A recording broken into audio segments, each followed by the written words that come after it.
Welcome to Math Mini Lessons. In this third grade lesson, we're going to look at how to represent word problems as number sentences with any operation, and in most cases, more than one operation.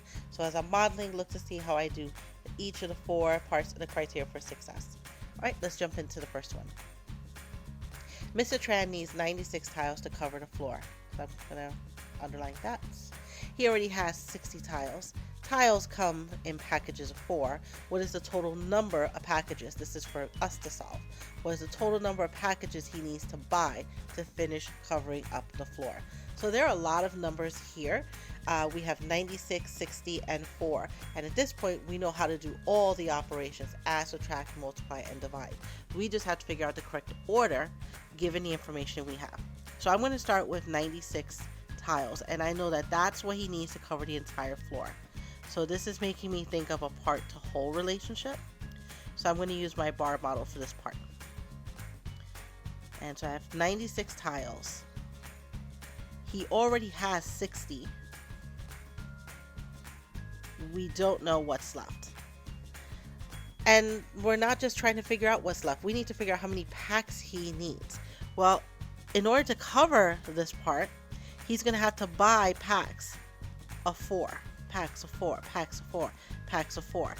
But you know you have to go into the store knowing how many packs you want to buy. So we have to figure this part out first. So here is my number sentence. I'm going to take 96 and I'm going to take out the 60 to find out how much is left.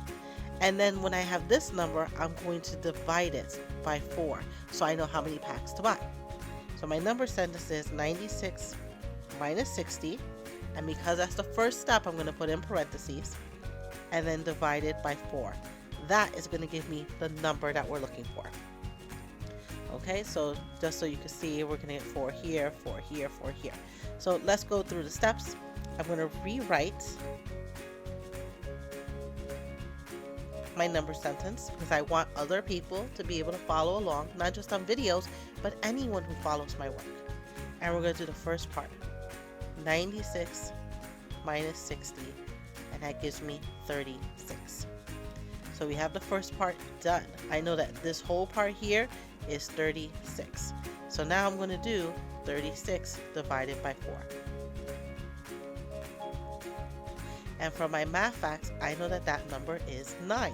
So my solution is 9, and I want to give it a context, 9 packs of tiles. Because that fully answers the question, what is the total number of packages he will need to buy. All right, hit pause and jot this down.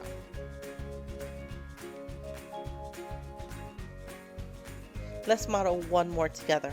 A baker made 232 muffins. He sent 90 muffins to the hotel. He will put the rest of the muffins in boxes, and each box holds 6 muffins. So again, I have 3 numbers: 232, 90, and 6. So what operation can be used to find B, the number of boxes? That's what I need to find. That's what we're looking for right now. So again, I have numbers and I need to figure out the relationship to. So the 232 represents the muffins, all the muffins.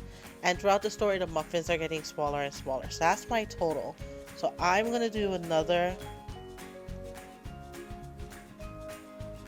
model, bar model, to represent this.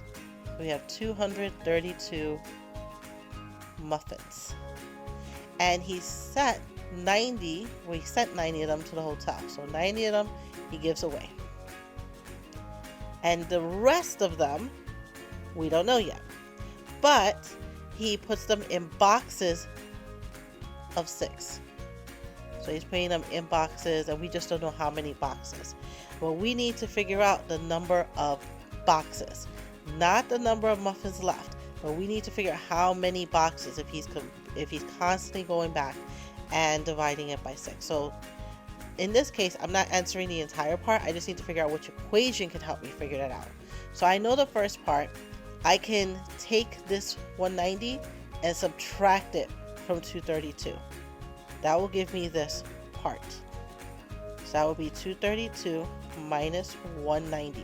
And that's the first part. And then out of the parts that are left, I'm equally sharing it. Sharing. So that means I'm dividing it into sets of 6. So this is my number sentence, and now I just have to look to see which one matches. And I know that D and B do not match because they're adding, and I just have to look carefully because this is a silly place where kids will make a mistake, where the numbers are in the right order, but just checking the operation. In this case, it was multiplying, but only A has dividing by 6. All right, so I hope this really helps for you to think, not only am I just thinking about numbers, because now we know all the things we can do with numbers, but it really matters what the story is telling us to figure out how those numbers are connected to each other. And the visual could help me figure out these parts, especially in multi-step problems. Hit pause and jot this down into your notes. And now it's your turn to try a guided practice. I'll read the problem for you and you can work it out. Mr. Kohlberg owns a flower shop. At the beginning of the day, he has 152 roses. Mr. Kohlberg sold 96 of the roses and then wanted to separate the rest of the roses equally among vases. What will be the total number of roses in each vase? Hit pause and select the answer that best matches your work. Alright, let's do the reveal in 3, 2, 1. The total number of roses in each vase is 7. If you got 7, you can stop the video now and go into the rest of your practice. If you have something different or you're curious how I worked it out, keep watching over here. Alright, so our important information. We know that he started the day with 152 roses.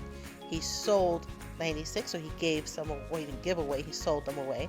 And he separated the rest equally into 8 vases. So just looking there, I know that he started off with 152 and he sold 96, so I know he's subtracting. And then he's sharing equally, so I know that's dividing by 8. That is going to give us our number.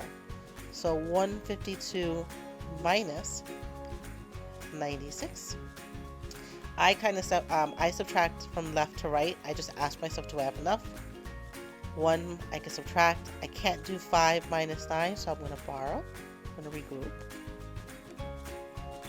Great, now I can do 15 minus 9, but I can't do 2 minus 6, so I'm going to regroup again.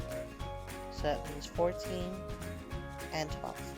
Now I can subtract. 12 minus 6 is 6, 14 minus 9 is 5, and 0 minus 0 is 0. So that's my first part. Now we can do the second part, 56 divided by 8, and that's part of my math facts. I know that is 7. So there are 7 roses in each vase. Alright, Math Marbles, I hope this was helpful.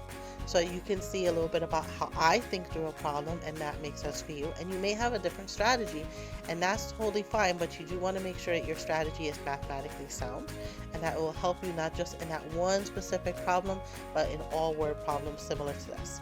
That's it for today's lesson. I'll see you in the next one. Be well. Bye.